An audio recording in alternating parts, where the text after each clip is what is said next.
kembali belajar bersama dengan kita. Amin. Fatin Adian, Fadlio, Laura, Lulu, Aska, Mama, Radit, Reva, Septa. Septa kemarin juga sudah ajak ibu, dia pulang kampung ya. Yang lain Sylvia. Oke, semangat belajar hari ini ya. Baiklah anak-anak ibu, untuk menumbuhkan rasa cinta kita terhadap tanah air, kita akan menyanyikan lagu nasional. Oke, silakan anak-anak ibu semuanya berdiri. Oke, silakan kembali.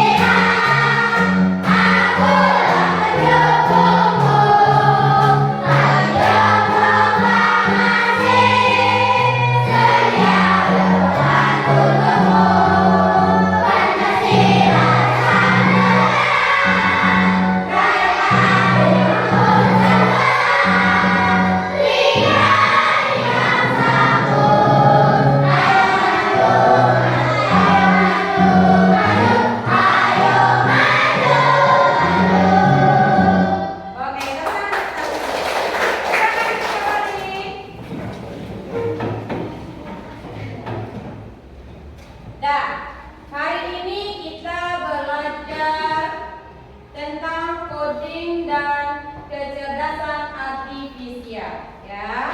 Hari ini kita belajar coding dan artifisial. Sebelum kita mulai masuk ke sini, Ibu mau bertanya dulu. Anak-anak Ibu pernah nggak belajar komputer? Siapa?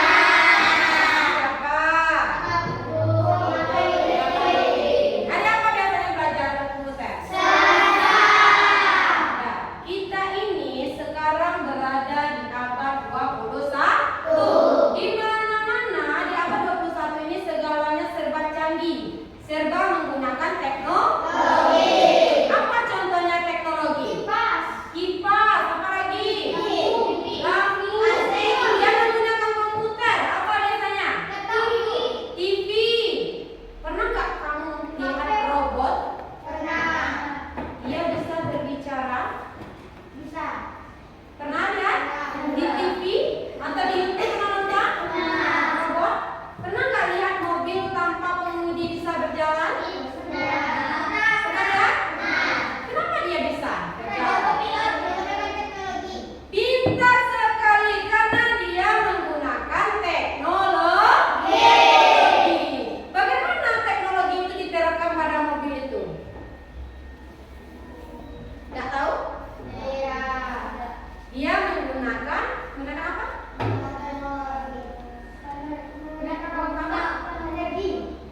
Menggunakan energi apa lagi? Sistem-sistem yang dikelola menggunakan komputer. Sebelum kita masuk, anak itu harus tahu dulu apa itu coding dan simak videonya ya. Coding dan kecerdasan artifisial dalam pembelajaran. Pengertian dan konteks. Coding, pemrograman adalah proses menulis instruksi untuk komputer agar menjalankan tugas tertentu. Sementara kecerdasan artifisial (KAI) adalah cabang teknologi yang meniru kecerdasan manusia untuk memecahkan masalah, belajar, dan membuat keputusan secara otomatis. Integrasi coding dan kecerdasan artifisial di dunia pendidikan semakin dianggap penting untuk mempersiapkan generasi muda menghadapi tantangan di era digital dan revolusi industri 4.0. Manfaat coding dan AI dalam pembelajaran. Meningkatkan literasi digital. Coding dan AI bukan hanya soal kemampuan teknis, tetapi juga membentuk literasi digital siswa agar menjadi pencipta teknologi, bukan sekadar pengguna. Melatih berpikir kritis dan logis, pemrograman membuat siswa terbiasa memecah masalah kompleks, berpikir sistematis, dan mencari solusi kreatif. Memupuk kreativitas dan kolaborasi, siswa melakukan proyek individu, kelompok yang mendorong kerjasama, diskusi, dan inovasi, termasuk membuat game edukatif, simulasi, atau aplikasi digital sederhana. Pengembangan karakter abad 21, pembelajaran coding dan AI memperkuat karakter adaptif, kemampuan berinovasi, serta pemecahan masalah yang sangat dibutuhkan dalam dunia kerja dan kehidupan sehari-hari. Personalisasi pengalaman belajar, AI memungkinkan materi pelajaran disesuaikan kebutuhan dan kecepatan belajar siswa, sehingga siswa bisa mendapat pengalaman belajar yang relevan dan efektif. Nah, jadi dengan belajar coding ini, nanti anak-anak ibu itu bisa apa? Bisa berpikir kritis, bisa berpikir logis. Sekarang aku bertanya, yang menciptakan mobil sama robot yang bisa berbicara itu siapa? Manusia. Berarti siapa yang pintar? Robotnya yang pintar apa manusianya yang pintar? Siapa? Yang pintar itu manusia. Manusia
Nah, sebelum kita mulai, ini adalah 4 pilar utama berpikir komputasional. Ada yang pertama, dekomposisi, pengenalan pola, abstraksi, dan algoritma.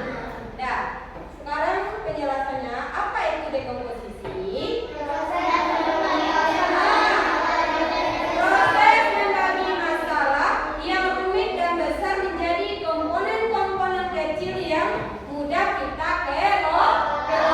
Tujuannya apa? Agar masalah tidak terlihat menakutkan dan bisa diselesaikan satu per satu. Contohnya dekomposisi menyetrika pakaian. Apa hal pertama yang harus kita lakukan? Yang pertama kita sortir pakaian dulu. Tahu sortir? Kan kalau ibu menyuci kan pakaian semuanya dicampur. Nanti kita pilih dulu, kita sortir. Baju kaos sama baju kaos, baju kemeja sama kemeja, baju kain ini sama ini, seperti itu. Lalu kita apakan lagi? Lalu kita persiapkan. Kalau kita mau nyetrika, kita berarti butuh alat dan bahan apa aja? Lalu setrika, apa lagi? Pewangi atau spray, apa lagi? Baju, apa lagi? Untuk mencolokkan setrika itu apa? Kita butuh colokan. Oke, langkah yang kedua atau prinsip berpikir komputasional yang kedua yaitu pengenalan pola. Pengenalan pola ini apa? Kemampuan untuk mengidentifikasi pola atau tren atau tren dalam data atau di antara masalah-masalah kecil yang telah kita pencari. Nah, tujuannya untuk apa? Membuat solusi menjadi lebih efisien. Jika kita menemukan pola, kita bisa menyelesaikan masalah serupa dengan cara yang sama. Contohnya dalam rangka penyelesaian menyetrika. Yang pertama kita harus apa? Mengenal pola menyetrika. Kalau menyetrika itu kita gimana? Boleh nggak? Arahnya misalnya pertama ke sini lagi boleh? Tidak, dia harus satu arah. Kalau ke atas ya ke atas, kalau ke samping ya ke samping. Lalu yang kedua apa? Apa? Dan mengenali apa bagian pertama yang perlu kita setrika. Kalau baju kemeja misalnya, dia ada apa? Ada kerah. Contohnya baju kamu ya ada kerah. Berarti kita harus apa? Menggosok kerahnya terlebih dahulu. Nah, siap itu kita harus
mau belajar menyetrika pakaian. Langkah-langkahnya adalah yang pertama, menyiapkan alat dan bahan. Oke, sebelum kita mulai, silakan anak ibu keluarkan alat dan bahannya dulu sebelum ditonton videonya. Siapkan alat dan bahannya terlebih dahulu. Sudah bawa baju? Yang nggak bawa baju tadi siapa? Ada ya? Di kelompoknya ada, ini sudah dibawakan spraynya.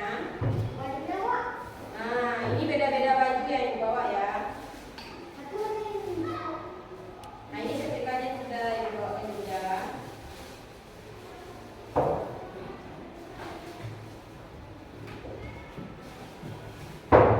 Beserta alatnya. Dah.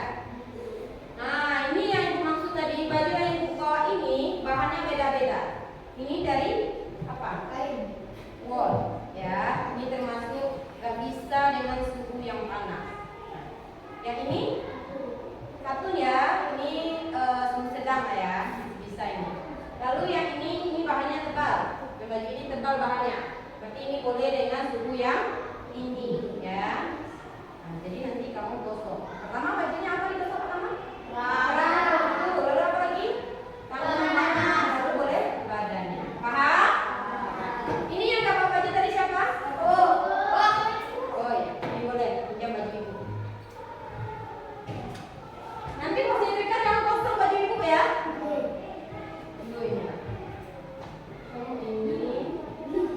Oh, itu berapa bawa baju sana? Ini berapa orang? Nah, ini kamu.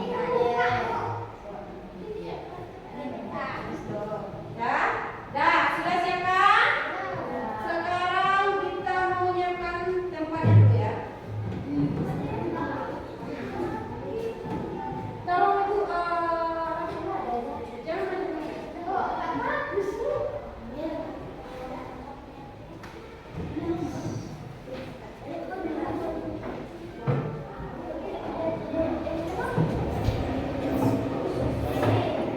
ya. Alif, bantu ibu Alif, tolong ambilkan ibu, pinjamkan ibu apa? Coba kamu sama kita ya. Kasih ya.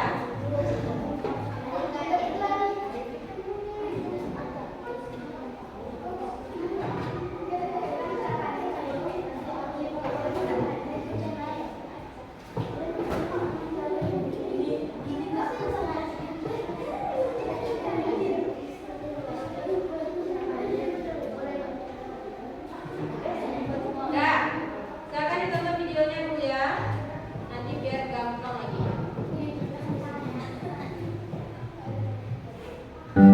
Halo anak-anak, kali ini kita mau belajar menyetrika pakaian. Langkah-langkahnya adalah yang pertama, menyiapkan alat dan bahan, yaitu pertama papan setrika, kedua setrika,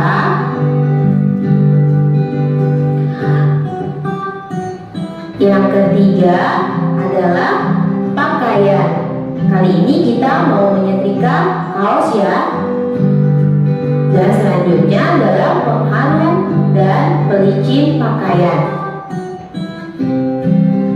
Langkah yang kedua, kita menghidupkan setrika dan mengatur suhu setrika. Langkah yang ketiga,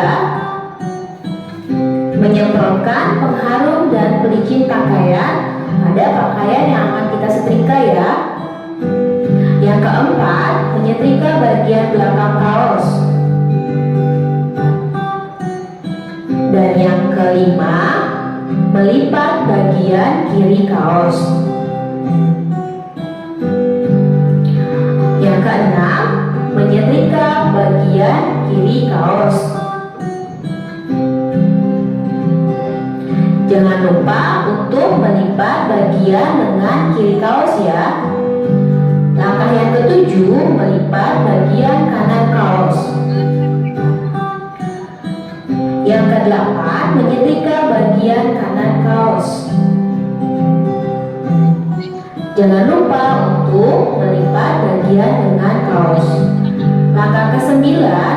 Melipat kaos menjadi 2 bagian.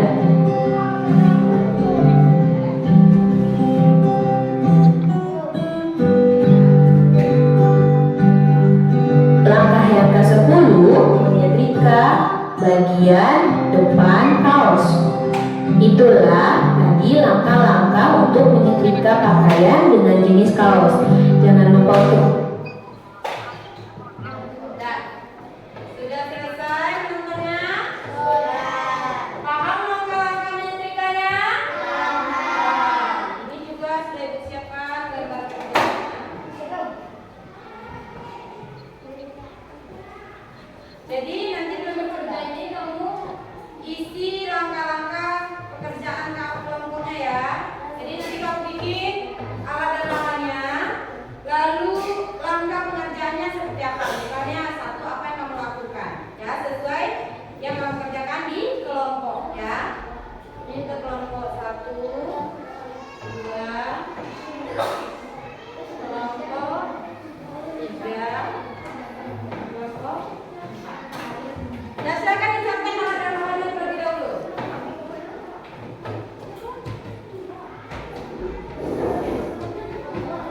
Sambil mencatat, putarkan kembali videonya ya. anak-anak, kali ini kita mau belajar menyetrika pakaian. Langkah-langkahnya adalah yang pertama, menyiapkan alat dan bahan, yaitu pertama papan setrika, kedua setrika,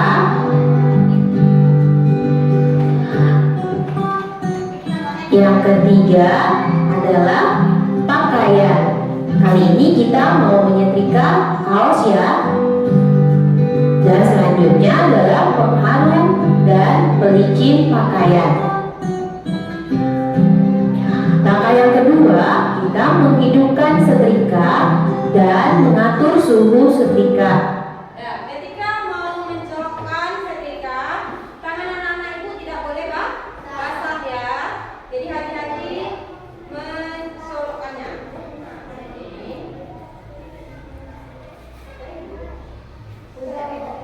Ya. Di sini, perhatikan anak-anak ibu semuanya. Di setrika ini ada pengaturan suhunya, ya. Ada dari sedang, rendah, sedang, dan tinggi. Jadi silakan anak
Berarti nanti kamu udah bisa bantu di rumah menyetrika.